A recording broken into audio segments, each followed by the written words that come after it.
संस्था संस्था को अंग्रेजी में इंस्टीट्यूशन कहते हैं और संस्था शब्द का सर्वप्रथम प्रयोग हर्बर्ट स्पेंसर ने किया था और इनकी पुस्तक है फर्स्ट प्रिंसिपल में उन्होंने इस शब्द का उपयोग किया था।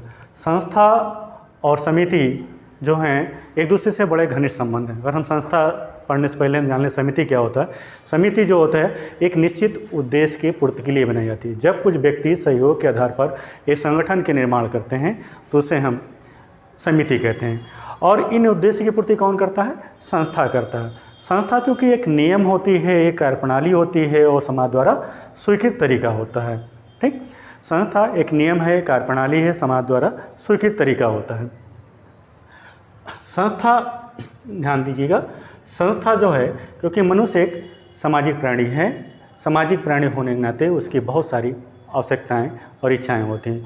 इन आवश्यकताओं को पूरा करने के लिए वो बहुत सारी समितियों या संगठनों का निर्माण करता है और ये इन समितियों जो समिति अपनी एक उद्देश्य की प्राप्ति के लिए समिति एक निश्चित ढंग से अपने उद्देश्य की प्राप्ति कैसे करे, इसके लिए कुछ नियम और उपनियम बने होते हैं। इन्हीं नियम और उपनियम को हम उपनियम को हम क्या कहते हैं? समाजशास्त्र की भाषा में संस्था कहते हैं। संस्था, हमने पहले कहा संस्था शब्द का सर्वप्रथम प्रयोग हर्बर्ट स्पेंसर ने किया था। संस्था हम देखें तो संस्था शब्द जो है समधन स्था से बना होता है। सम और स्था से बना होता है। सम का मतलब होता है एक साथ, सम का मतलब एक साथ और स्था में क्या होता है? बैठना, यानी एक साथ बैठने से भी संस्था का बोध होता है। लेकिन समाजशास्त्र में इसकी जो है थोड़ा विस्तृत है, इसकी हम अभी परिभाषा देंगे। लेकिन अगर अर्थ कहें तो संस्था शब्द जो है समधन स्था से बना। सम का मतलब एक साथ, स्था में बैठना, एक साथ बैठने से संस्था का बोध होता है। ठीक, संस्था की अगर हम बात करें संस्था की परिभाषा की तो संस्था की जो परिभाषा है वो हर्बर्ट स्पेंसर क्या कहता है?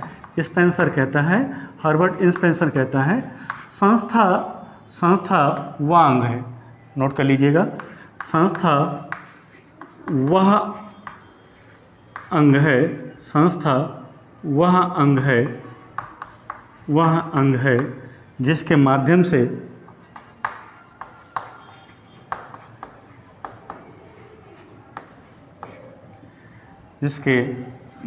से समाज में कार्यों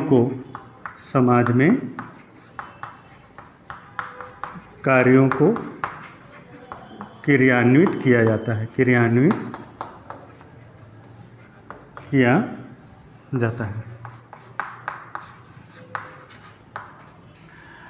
ये तो स्पेंसर की परिभाषा है। अगर हम दूसरी परिभाषा देखें मैकआइवर एवं पेज के अनुसार, नोट कर लीजिए, मैकआइवर एवं पेज के अनुसार मैकआइवर पेज कहता है संस्थाएं सामूहिक क्रिया की विशेषता व्यक्त करने वाली, नोट कीजिए, संस्थाएं सामूहिक क्रिया की विशेषता व्यक्त करने वाली कार्यप्रणाली के स्थापित स्वरूप अथवा अवस्था को कहते हैं। ठीक, संस्थाएं सामूहिक क्रिया की विशेषता व्यक्त करने वाली कार्यप्रणाली के स्थापित स्वरूप अथवा अवस्था को कहते हैं। ये मैकआइवर पेज की परिभाषा थी। अगर हम बात करें आंगबर्न एवं निम्काफ की तो आंगबर्न एवं निम्काफ जो है परिभाषा देता है, कहता है कि कुछ आधारभूत, नोट मैं लिख दे रहा हूँ, कुछ आधारभूत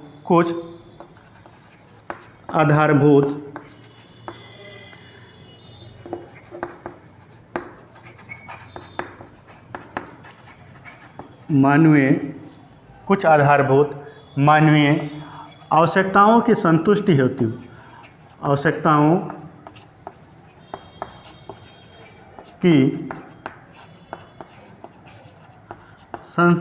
हेतु संगठित एवं स्थापित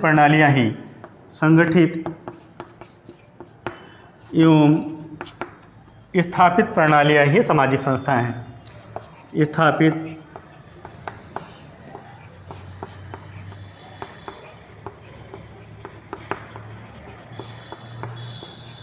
ही सामाजिक संस्थाएं हैं।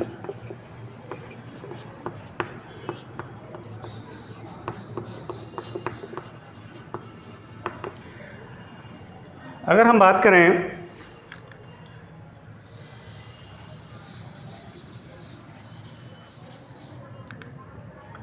समनर, नोट के समनर की पुस्तक है फाकवे। समनर कहता है कि संस्था एक विचारधारा तथा ढांचे का नाम है। संस्था एक विचारधारा, संस्था एक विचारधारा तथा ढांचे का नाम है। तथा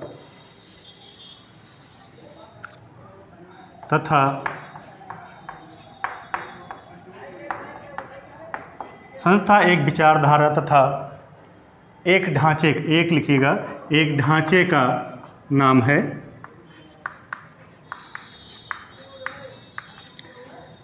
समनर जो है संस्था को दो प्रकार बताता है। समनर एक कहता है क्रिएसिव और दूसरा कहता है इनएक्टेड। संस्था दो प्रकार के समनर बात करता है, क्रिएसिव, नोट कर लीजिएगा, क्रिएसिव और इनएक्टेड। क्रिएसिव जो स्वतः, जिसकी उत्पत्ति स्वतः हुई, ठीक है। इनएक्टेड जो मानव द्वारा निर्मित, जो कि मानव द्वारा निर्मित होती है, मानव द्वारा निर्मित। स्वतः जो है जैसे परिवार और विवाह, ये क्रिएसिव में आएंगे। अस्पताल, परिवार और विवाह। लेकिन इनएक्टेड समनर बात करता है जो मानव द्वारा निर्मित होते हैं, वो कौन से हैं? शिक्षा, अस्पताल और बाजार। शिक्षा, अस्पताल और बाजार, ठीक। रही वेबलिन की परिभाषा, सुनिएगा वेबलिन क्या कहता है। वेबलिन कहता है, थॉर्स्टेन वेबलिन है, और इन्होंने विलासी वर्ग का सिद्धांत भी दिया था। थॉर्स्टेन वेबलिन कहता है संस्थाएं साधारण जनता में, संस्थाएं साधारण जनता में, साधारण जनता में पाई जाने वाली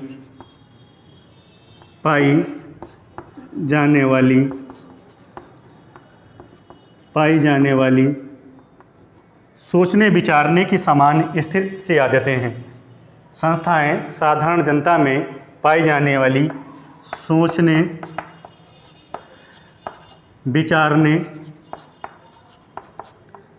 विचारने की सामान्य स्थिर सी आदतें हैं, सामान्य स्थिर सी आदतें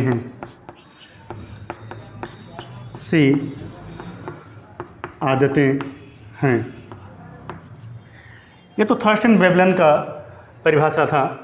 अगर हम देखें परिभाषा, हैमिल्टन क्या कहता है? हैमिल्टन कहता है संस्था को सामाजिक रीति रिवाज का एक गुच्छा मानता है।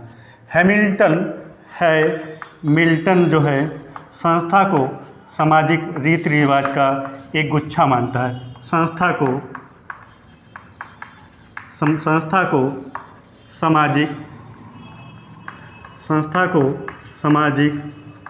रीति रिवाज का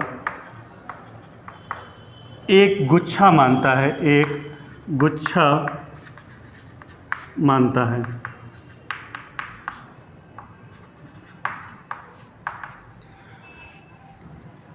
इसके अलावा टीमासेप जो है, टीमासेप कहते हैं, संस्था की जो परिभाषा देते हैं टीमासेप, वो संस्था को नियमों से निकट एक गूथा हुआ समुच्चय मानते हैं, एक गूथा हुआ समुच्चय मानते हैं।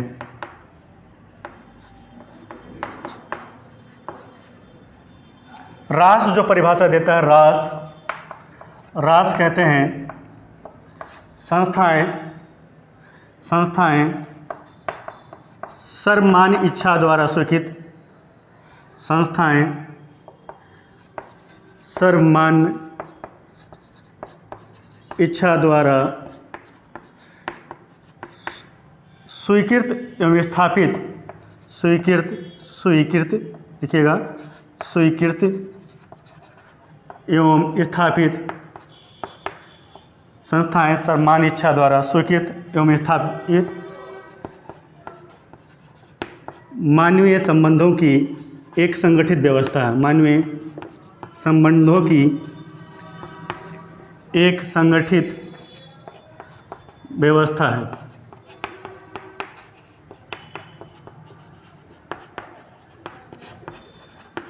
गिलिन एवं गिलिन ने संस्था को सांस्कृतिक व्यवस्था की एक इकाई मानता है। गिलिन एवं गिलिन, नोट कर लीजिए, गिलिन एवं गिलिन संस्था को सांस्कृतिक व्यवस्था की एक इकाई मानता है। जहां हैमिल्टन संस्था को सामाजिक रीति रिवाज का गुच्छा मानता है। ठीक है, अगर हम मेरिल और एलरिच की परिभाषा देखें तो मेरिल और एलरिच जो परिभाषा देते हैं, मेरिल और एलरिच जो परिभाषा देते हैं,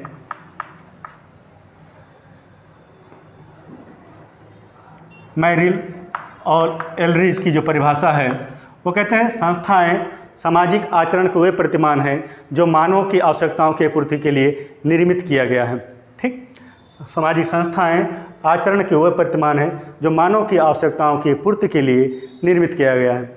अगर हम नोट कर लिया, अगर हम बात करें संस्था की विशेषता की, ठीक है, संस्था की अगर विशेषता की बात करें, इसकी विशेषताओं के बारे में, तो इसकी जो विशेषताएं हैं, ठीक है, ये संस्थाएं क्या होती हैं?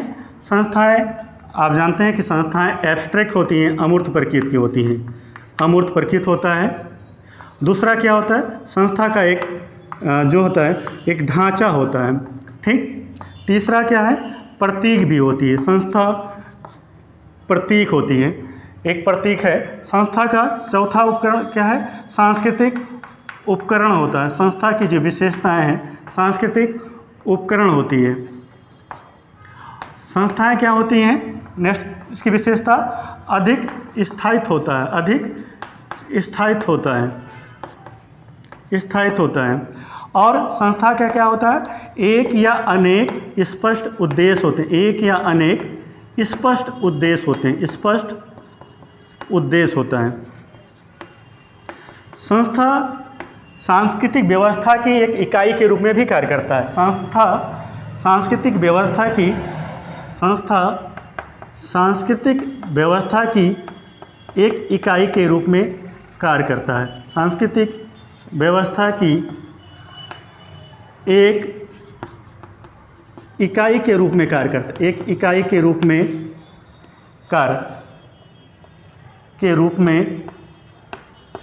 कार्य करता है। संस्था जो होती है नियम एवं कार्यप्रणाली होती है। संस्थाएं, नेक्स्ट पॉइंट लिख सकते हैं 8वां, नियम एवं कार्यप्रणाली होती है, नियम एवं कार्यप्रणाली होती है, कार्यप्रणाली होती है। संस्था चूँकि अमूर्त होती है, क्योंकि अमूर्त जो होता है जिसको छू न सकें, देख न सकें, जान न सकें, क्योंकि संस्थाएं जो होती हैं वो नियम और कार्यप्रणाली होती है। जैसे हमने कहा परिवार एक समिति है और उस परिवार का उद्देश्य क्या है? निश्चित आवश्यकता की पूर्ति या संतानोत्पत्ति। इस उद्देश्य को पूर्ति कौन करता है? संस्था। क्योंकि संस्था जो है एक नियम और कार्यप्रणाली होती है, कार्य करने का तरीका होता है समाज द्वारा स्वीकृत। तो जो नियम और कार्यप्रणाली क्या होगा? अमूर्त होगा। तो संस्थाएँ क्या हैं? अमूर्त हैं। संस्था का जो विकास होता है, ठीक है, संस्था के विकास, संस्था जो होती है अधिक स्थायित्व भी होती है। इसकी एक पॉइंट और लिख सकते हैं, अधिक स्थायित्व।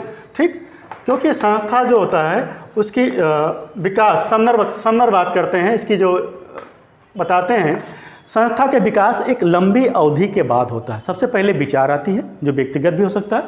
जब विचार की कई बार पुनरावृत्ति होती है तो आदत बन जाती है, और आदत की जो समूह द्वारा होती है तो वो जनरीत हो जाती है, और जनरीत जो है जनरीत विचार, आदत, आदत फिर जनरीत, जनरीत में फिर भूतकालीन कुछ अनुभव होता है तो क्या होता है, प्रथा बन जाती है। प्रथा जो है जिसमें सामूहिक कल्याण हो, उपयुक्तता हो इसकी एक, ठीक है, तो वो क्या बन जाता है, रूढ़ि बन जाती है। और रूढ़ि की जब एक संरचना हो जाती है तो वो संस्था का रूप धारण कर लेती है। तो संस्था का विकास एक लंबी अवधि के बाद होता है और तब होता है जब वो अपनी वो मानवीय आवश्यकताओं या अपनी उपादेयता वो सिद्ध कर देता है, जैसे चाहे वो जात हो, चाहे विवाह हो, ठीक है, जात नामक संस्था, तो ये अपनी उपयोगिता जब सिद्ध कर देता हो, इसलिए वो अधिक स्थायी होता है। इसलिए नहीं है कि आज बने वो कल समाप्त हो जाए, इसलिए कहते हैं संस्था जो होती है अधिक स्थायी भी होती है। संस्था का एक प्रतीक भी होता है, संस्था का एक सिंबल भी होता है, हर संस्था की अपनी, और उस प्रतीक के आधार पर वो जाने जाते हैं। जैसे क्रॉस चर्च का प्रतीक है, ओम आर्य समाज का प्रतीक है, ठीक है, विवाह में मंडप कलश देखते हैं तो वो उसका प्रतीक है, कलश। इसके अलावा संस्था सांस्कृतिक व्यवस्था की एक इकाई के रूप में कार्य करता है, क्योंकि संस्था, हैमिल्टन कहता है संस्था को सामाजिक रीति रिवाजों की अच्छा मानता है, और जब ये जनरीत, प्रथाएं, रूढ़ियाँ अधिक विकसित हो जाती हैं और समाज इन्हें स्वीकृत दे देता है, तो बाद में ये क्या होता है, बाद में क्या होता है, इससे संबंधित कई नियम और उपनियम बन जाते हैं। इसीलिए इनको कहते हैं सांस्कृतिक व्यवस्था की एक इकाई भी मानता है। इसके अलावा नियम एवं कार्य प्रणाली होती है। संस्था जो होती है, आप जानते हैं संस्था जो होता है वो नियम और कार्य प्रणाली होती है जो कि समाज द्वारा स्वीकृत होता है। सांस्कृतिक उपकरण, हर संस्था में एक सांस्कृतिक उपकरण भी होती है, उसमें भौतिक और अभौतिक दोनों आते हैं।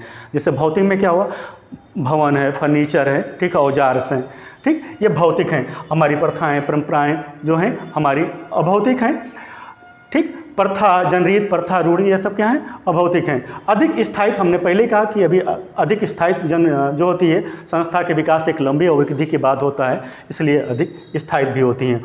संस्था एक या अनेक स्पष्ट उद्देश्य होता है, हर संस्था का अपना एक उद्देश्य होता है, ठीक। जैसे परिवार का है, श्रमिक संघ का है, आप छात्र संघ ले लें, श्रमिक संघ ले लें, किसी तो इसका जो संघ है, एसोसिएशन है, एक निश्चित उद्देश्य के लिए बना होता है और इन उद्देश्य के प्रति संस्था करता है। जैसे विवाह संस्था है, ठीक है।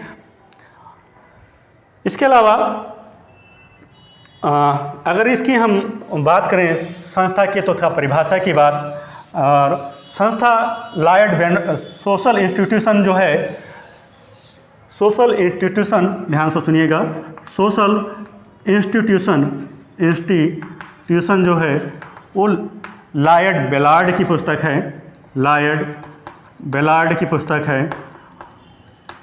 और ये लॉयड बेलार्ड ने जो संस्था की विशेषता बताई वो बताया, कहा कि सत्ता इसमें होती है, विचार होता है, दूसरी विशेषता विचार, तीसरी संरचना, विचार, संरचना, सत्ता, ठीक है, तीसरी संरचना लिखा, फिर प्रयोजन, सामाजिक नियंत्रण, ये भी ध्यान रखिएगा। सोशल इंस्टीट्यूशन नामक पुस्तक लॉयड बेलार्ड की है, और वो जो संस्था की विशेषता बताते हैं, सत्ता की बात करते हैं, प्रयोजन की बात करते हैं, विचार की करते हैं, संरचना की करते हैं, सामाजिक नियंत्रण की करते हैं। संस्था और भी आप अभी हमने कहा था, सामने ने दो संस्थाओं का उल्लेख किया था, क्रेसिव और इनेक्टेड। क्रेसिव जो स्वतः होती है, इनेक्टेड जो मानव द्वारा निर्मित होती है, जिसमें आप विवाह, परिवार, क्रेसिव है, इनेक्टेड शिक्षा, अस्पताल, बाजार है। पार्सन्स जो है द्वितीयक संस्था का भी उल्लेख करता है, ये भी ध्यान दीजिएगा। पार्सन्स जो है द्वितीयक संस्था का भी उल्लेख करता है, और इसको वो पार्सन्स जो है द्वितीयक संस्था का भी उल्लेख करता है, द्वितीयक संस्था, और इसको वो सेफ्टी वाल्व भी कहता है, सुरक्षा कवच भी कहता है, सेफ्टी वाल्व भी कहता है, सेफ्टी वाल्व भी कहता है, सुरक्षा कवच भी कहता है। और इसमें कौन से आते हैं, पालनागृह, वृद्धाश्रम, पालनागृह और वृद्धाश्रम भी नोट कर लीजिएगा। वेश्यावृत्ति, पालनागृह और वृद्धा आश्रम, पालनागृह और वृद्धा आश्रम, ठीक। तो ये तो पार्सन्स इसकी बात करती है। और इसके अलावा अगर हम बात करें परिभाषा, विशेषता और हमने बताया पार्सन सेफ्टी वाल्व की भी बात की। इसके महत्व की बात करें तो क्या होता है महत्व नेक्स्ट क्लास में बता देंगे, ठीक है। तो आज यहीं तक।